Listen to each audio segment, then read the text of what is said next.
Olá, sétimo ano, vamos aqui para uma aulinha sobre mamíferos. Os mamíferos são animais vertebrados que apresentam várias características em comum. A principal delas é a presença de glândulas mamárias, produtoras de leite. Todos os filhotes de mamíferos ao nascer são amamentados e alimentados com leite materno, até certo estágio de seu desenvolvimento. Além disso, podemos citar como característica dos mamíferos a presença de pelos, que são estruturas observadas em ao menos algum estágio de vida. Os mamíferos podem ter grande quantidade de pelos por todo o corpo durante toda a vida, como nos gatos domésticos, ter pelos reduzidos, como nos seres humanos, ou não ter pelos na fase adulta, como as baleias. Os mamíferos são animais endotérmicos e que estão presentes em quase todo o planeta, podendo habitar a superfície do solo, o subsolo, os lagos, os rios, os mares, as geleiras polares e os oceanos. Além das glândulas mamárias, os mamíferos apresentam outras glândulas, como as sebáceas, que produzem o sebo, sudoríferas, que produzem o suor, e as odoríferas. Os mamíferos mais antigos. Estima-se que os mamíferos tenham surgido na Terra há pelo menos 200 milhões de anos e já estavam presentes quando os dinossauros dominavam o planeta. A explicação mais aceita atualmente no meio científico é a de que os mamíferos evoluíram de um grupo de répteis já extintos. Esses répteis eram semelhantes aos mamíferos e tinham tamanho reduzido após a extinção dos dinossauros há cerca de 65 milhões de anos. Os mamíferos passaram a se diversificar, explorando os recursos disponíveis e aumentando em quantidade, tamanho e variedade. Vamos falar da classificação dos mamíferos. Podemos dividir os mamíferos atuais em 3 grupos principais: os marsupiais, os monotremados e os placentários. Os marsupiais são mamíferos vivíparos que possuem glândulas mamárias e mamíferos. Em geral, apresentam marsúpio, que é uma bolsa onde carregam e alimentam seus filhotes. Exemplo, canguru, coala e gambá. Aí aqui a gente tem um exemplo de um gambá, apresenta o focinho alongado e cauda longa e pode ter ou não marsúpio. Os monotremados. Os monotremados correspondem ao grupo de mamíferos ovíparos que possuem pelos e glândulas mamárias, não têm mamilos e apresentam cloaca. Os monotremados são encontrados apenas no continente australiano. Exemplo, equidna e ornitorrinco. O ornitorrinco possui o bico achatado, semelhante ao de um pato. A cauda também é achatada, os pelos são curtos e os dedos são unidos por membranas, auxiliando a natação. Eles são uma exceção aí dos mamíferos, porque eles colocam ovos, né? Então, é uma exceção. E os placentários? Os placentários são mamíferos vivíparos que possuem placenta embrionária, não apresentam marsúpio e não têm cloaca.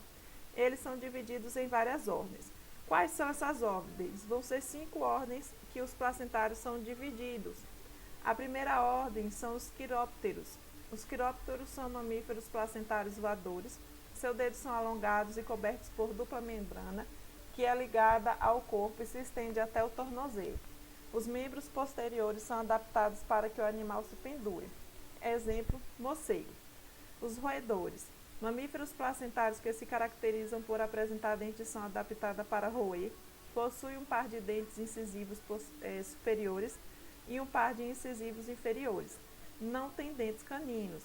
Exemplo, capivara, esquilo, camundongo, todos os roedores. Os primatas são mamíferos placentários que possuem os 5 dedos e o polegar encontra-se em posição oposta aos demais dedos, que também é chamado de polegar articulado. Exemplo do ser humano, taço e sagui. Temos os cetáceos, que são os mamíferos placentários adaptados ao ambiente aquático e que podem atingir grandes dimensões. Seus membros anteriores têm o formato de nadadeiras e não há membros posteriores. Não tem orelhas e possui narinas modificadas em espiráculos no topo da cabeça. Exemplo, golfinhos, baleia e orca. Os carnívoros, mamíferos placentários que se caracterizam por apresentar dentes incisivos pequenos e caninos grandes e bem desenvolvidos. A maioria terrestre possui 4 ou 5 dedos com garras nas pontas. Exemplo, lobo, lontra, onça-pintada. Para a gente lembrar disso aqui, por exemplo, os marsupiais. Marsupiais, para você lembrar da classificação dos mamíferos, você lembra do marsúpio, que é a bolsa, e aí você lembra do canguru, que leva o seu filhote na bolsa. Para você lembrar dos monotremados, você lembra que é uma exceção, que são aqueles mamíferos que vão colocar ovos. E os placentários, aqueles que têm placenta. E nos placentários existem as ordens, aí você lembra. Os quirópteros são aqueles que voam, mamíferos que voam, você lembra do morcego. Os roedores, né, são os mamíferos que roem, aí você lembra de capivara, de esquilo, de camundongo, de coelho, são roedores. Primatas são aqueles que têm os dedos articulados, os polegares articulados, na verdade. Aí você vai lembrar do ser humano, do macaco e tal. Os cetáceos, você vai lembrar que são os mamíferos que vivem na água, né? Golfinho, baleia e orca. Os carnívoros, o nome já diz tudo, que são aqueles que se alimentam de carne. Aí você lembra de leão, onça pintada, todos esses aí. Vamos falar um pouco de alguns mamíferos extintos no hemisfério sul. Há cerca de 30 mil anos, as florestas começaram a expandir e o clima mudou. Nessa época, muitos animais foram extintos. Somente os animais de pequeno e médio porte que apresentavam adaptações que lhes permitiam viver em ambientes diversos sobreviveram. Vamos ver alguns exemplos. O Glyptodonte apresenta 3 metros de comprimento, que ele foi extinto. Apresentava 3 metros de comprimento e alcançava 2 toneladas. Era herbívoro, ou seja, só se alimentava de plantas, né, de vegetais, e possuía uma carapaça óssea, a qual utilizava como defesa contra predadores.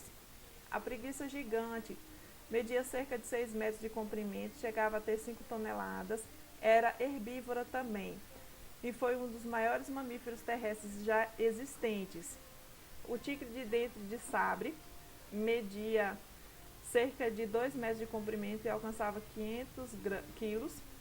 Esse felino era carnívoro, ou seja, se alimentava de carnes, né, de outros animais. Possuía dentes caninos na forma de uma faca curva, que utilizava no ataque de suas presas. Cada dente canino media cerca de 30 centímetros de comprimento. O toxodonte media cerca de 2,6 metros de comprimento e tinha cerca de 2 toneladas. Era herbívoro e vivia na terra e na água. Assim como os hipopótamos, ele possuía uma saliência nas costas e provavelmente vivia em manadas. Outras ordens de mamíferos que tinham, né, que a gente falou desses, mas também tinham os artiodáctilos. Dáctilos a gente lembra de dedos, né, de articulações, de dedos articulados. Aí artiodáctilos vai ser dedos articulados. Porcos, bois, hipopótamos, camelos, lhamas, girafas e ovelhas. O perissodactylus, cavalos, zebras, antas e rinocerontes. Os sirênios, peixe-boi. Os proboscídeos, elefantes. E os edentados, preguiças e tatus. Nós vamos estudar agora as características exclusivas dos mamíferos. Os pelos são estruturas exclusivas dos mamíferos. Eles são importantes para a manutenção da temperatura do corpo, evitando a perda excessiva de calor para o ambiente, atuando de forma semelhante às penas de aves. Alguns mamíferos têm vibriças, também conhecidos como bigodes, que são aqueles bigodinhos lá dos mamíferos. Essas estruturas os auxiliam a identificar os obstáculos no ambiente, principalmente os animais que habitam em tocas, onde a quantidade de luz é limitada ou ausente. Então, as vibriças, aquele bigodinho dos mamíferos, para eles identificarem, né, se tem algum obstáculo no ambiente. Alguns pelos podem ser modificados, auxiliando na defesa do animal, como o ouriço. Outras estruturas que podemos encontrar nos mamíferos são os chifres e os cornos. O chifre é formado por osso, recoberto inicialmente por pele e contém pequenos pelos. É utilizado na defesa e ocorre em cervos e alces. Os cornos, encontrados nos rinocerontes, originam-se da pele, e os bovinos e antílopes têm origem óssea. Uma das principais características dos mamíferos é a presença de glândulas mamárias, estruturas que dão nome à classe. Ocorrem em ambos os sexos, mas em geral tornam-se funcionais apenas nas fêmeas. Elas podem ser encontradas entre as axilas e a virilha, na maioria dos mamíferos. O leite produzido sai do corpo por meio de mamilos, exceto nos monotremados, que possuem ductos na região ventral do corpo. O leite é essencial após o nascimento, sendo alimento rico em substâncias essenciais ao desenvolvimento dos filhotes. Os mamíferos apresentam estruturas como garras, unhas e cascas, importantes na locomoção, alimentação e defesa dos mamíferos, protegendo as pontas dos dedos. As garras estão presentes nos felinos, as unhas em primatas e os cascos nos cavalos. Os hábitos alimentares. Os mamíferos apresentam diferentes hábitos alimentares. Alguns são herbívoros, como os cavalos e bois, outros são carnívoros, como as onças e os golfinhos. Existem também os onívoros, como os porcos e o ser humano. O sistema digestório dos mamíferos é formado por boca, faringe, esôfago, estômago, intestino delgado, intestino grosso, reto e ânus, além das estruturas anexas, como o fígado e o pâncreas. Os dentes dos mamíferos apresentam diferentes formatos. Dependendo dos seus hábitos alimentares, os dentes podem ser desses tipos aí. Os incisivos são feitos, para cortar ou raspar os alimentos, os caninos para agarrar e perfurar os alimentos, os premolares e molares para cortar ou esmagar os alimentos. Os mamíferos carnívoros possuem os caninos bem desenvolvidos. Aí tem um exemplo de um crânio de um cachorro. Os herbívoros possuem os molares e premolares bem desenvolvidos para a maceração dos vegetais que consomem. Representação do crânio e dentição de uma vaca. Os mamíferos onívoros possuem molares e premolares com a superfície mais arredondada. Representação do crânio da dentição de um javali. Os seres ruminantes. Algumas espécies de mamíferos, como o boi e a girafa, apresentam o estômago dividido em 4 partes: retículo, rumen, omaso e abomaso. O retículo, o rumen e o omaso são especializados em fermentar e triturar o alimento, e o abomaso é responsável pela digestão química. O alimento ingerido é armazenado no retículo e no rumen, que contém bactérias que degradam a celulose dos vegetais. Em seguida, esse alimento vai voltar até a boca, onde é novamente mastigado. Aí o alimento é engolido novamente e passa pelo retículo, pelo omaso e, por último, pelo abomaso, onde ocorre a digestão. Então, está mostrando que os seres ruminantes, como as vacas, elas vão ingerir, vão mastigar, ingerir esse alimento, vai passar pelo retículo, pelo rumen, vai passar por um processo de degradação das bactérias, depois volta para a boca de novo. Esses seres vão mastigar novamente aquela comida e vão engolir. Aí vai passar pelo retículo, pelo omaso e, por último, pelo abomaso, para poder fazer a digestão. No intestino delgado ocorre a liberação de enzimas provenientes do fígado e do pâncreas, que auxiliam no processo de digestão dos alimentos. O sistema respiratório dos mamíferos inicia-se nas narinas, por onde o ar entra e é filtrado, aquecido e umedecido. Em seguida, ele passa pela laringe, entra pela glote e depois pela traqueia. A traqueia divide-se em 2 brônquios que entram nos pulmões e vão se subdividindo até formar os alvéolos, onde ocorrem as trocas gasosas. Uma das características do sistema respiratório dos mamíferos é a presença de um músculo que auxilia no movimento da entrada e da saída do ar nos pulmões. Esse músculo é chamado de diafragma e se situa na caixa torácica, logo abaixo dos pulmões. Ao inspirar, o diafragma se contrair. Quando a gente se inspira, quando a gente puxa o ar, esse diafragma se contrai. E aí vai aumentar o espaço da caixa torácica e vai facilitar a entrada de ar nos pulmões. Quando a gente expira, ou seja, quando a gente solta o ar, o diafragma vai relaxar, o espaço da caixa torácica vai diminuir e vai forçar sair o ar dos pulmões. O sistema circulatório dos mamíferos é semelhante ao das aves, apresentando um coração formado por 4 cavidades, 2 átrios e 2 ventrículos. O sangue que retorna do corpo, eu vou resumir aqui, tá? Então, o que acontece? O sangue, ele é rico em gás carbônico, ele vem pelo corpo, pelo sistema, entra pelo átrio direito, vai para o ventrículo direito. Esse ventrículo direito vai jogar esse sangue lá para o pulmão. Lá no pulmão esse sangue vai ser oxigenado.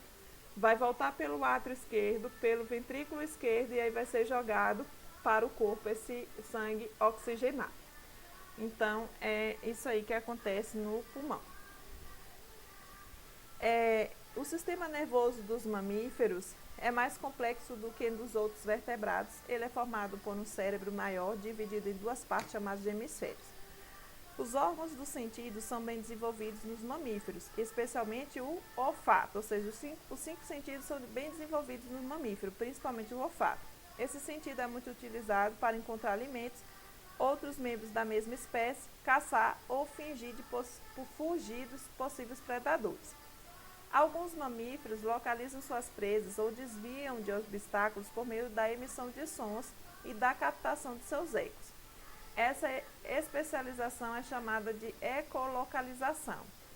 Morcegos e golfinhos, por exemplo, emitem um som que ecoa em todo o ambiente que está à sua frente e vai retornar para a orelha.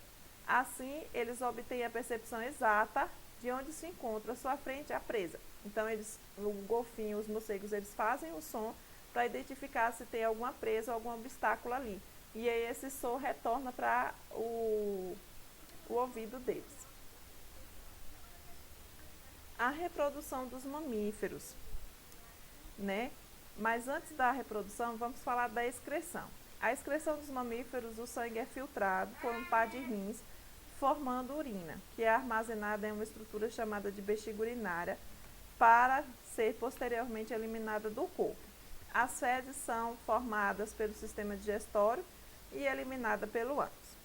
Agora sim, vamos falar da reprodução dos mamíferos. Os mamíferos apresentam sexos separados e fecundação interna, ou seja, dentro da fêmea.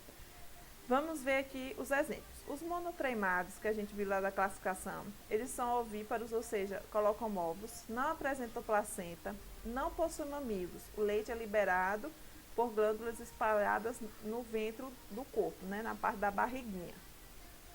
Marsupiais são vivíparos, ou nascem já ali vivíparos, apresentam placenta, têm mamilos e os filhotes eles vão nascer o quê? Imaturos. E aí eles vão ficar lá no marsúpio, que é na bolsa, vão se prender ao mamilo, vão ficar se alimentando do leite até ele completar o seu desenvolvimento. Aí a gente lembra do canguru. E os placentários também são vivíparos, apresentam placenta embrionária, possuem mamilos para os quais, o filho vai receber o leite materno. Os filhotes já nascem preparados para a vida fora do corpo da mãe. Nós vamos falar um pouco do tráfico de animais silvestres. O tráfico de animais silvestres no Brasil teve início após a chegada dos portugueses. A partir da exploração europeia, muitas aves foram levadas à corte portuguesa. Os beija-flores brasileiros eram exportados e utilizados na indústria de moda europeia de garças e guarás. Por exemplo, eram retiradas penas para enfeitar os chapéus. No ano de 1932, cerca de 25 mil beija-flores foram mortos no estado do Pará para retirar as penas e enfeitar caixas de bombom na Itália. Na primeira metade do século XX, era comum a comercialização de animais silvestres em feiras por todo o país. Apenas em 1967 foi criada no Brasil a Lei de Proteção à Fauna, com o intuito de coibir a caça predatória, a captura ilegal e o tráfico de animais. Segundo a RENCTAS, Rede Nacional de Combate ao Tráfico de Animais Silvestres, os traficantes de animais silvestres são, em sua maioria, brasileiros, que repassam animais para uma rede de vendedores instalada em vários países. A captura e o transporte são muito cruéis aos animais. Algumas aves, por exemplo, são transportadas confinadas dentro de pequenos espaços. Em alguns casos, os animais são forçados a ingerir bebidas alcoólicas para se acalmar. Em outras, os traficantes queimam os olhos dos animais, arrancam-lhe os dentes, entre outras crueldades. Estima-se que cerca de 2 a 5 milhões de aves sejam anualmente traficadas vivas para fora do Brasil. Os animais, no entanto, podem morrer por causa dos maus tratos. Cerca de 80% das aves, por exemplo, morrem antes de serem comercializadas. Esse comércio ilegal no Brasil movimenta cerca de 1 a 2 bilhões de dólares por ano. Os passeriformes e os piscitaciformes, grupo de araras e de papagaios, são as aves mais comercializadas ilegalmente, sendo também as mais procuradas para abastecer o mercado interno dos animais silvestres. Os pássaros canouros, cujo canto é apreciado pelas pessoas, são capturados e mantidos em gaiolas unicamente para essa finalidade. Essa aula foi baseada no ensino Trilhas, no sistema de ensino Trilhas, 7º ano, editora FTD, 2018. Concluímos